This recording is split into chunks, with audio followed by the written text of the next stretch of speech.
Of all the causes of reading difficulty that we see, Optilexia is by far the most important.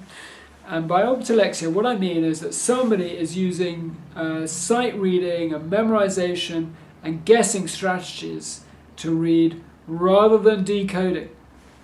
Now the pattern to that is you'll see somebody guessing a lot, making mistakes with particularly short words. Often they'll be able to read the long words better because there's a lot more context clues to the long words than the short words. Their spelling will usually be terrible, except for spelling tests. Often they'll be able to do a spelling test fine because they've memorized it by sight the night before.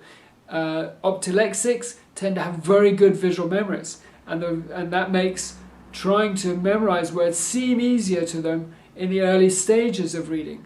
It's only once the vocabulary starts to grow and now they're supposed to be able to recognize hundreds and even thousands of words. An adult, a competent reading adult, should be able to recognize probably about 100,000 words. That's about 50,000 normal word roots and about 50,000 names of things. 100,000 different words, all of which look pretty similar. It's almost impossible to effectively sight read all of them. And so what happens is that most people reach a plateau in their sight reading in this way.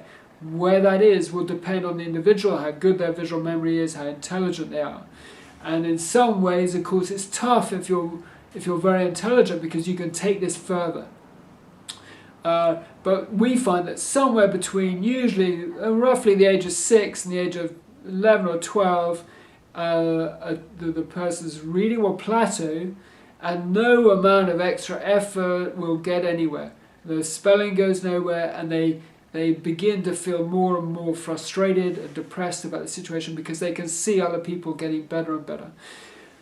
The only solution to this is to help the person go back to square one and learn to decode each word and build a mapping of all the different letter patterns and sounds they relate to, and build experience with that and confidence and engage the right bits of cortex in that process so that it gets faster and faster, and suddenly they're reading confidently with more understanding. Their spelling just suddenly starts to improve without learning any spellings. They just start to become more accurate. And the way to do that is to give them the right support with the decoding approach to reading.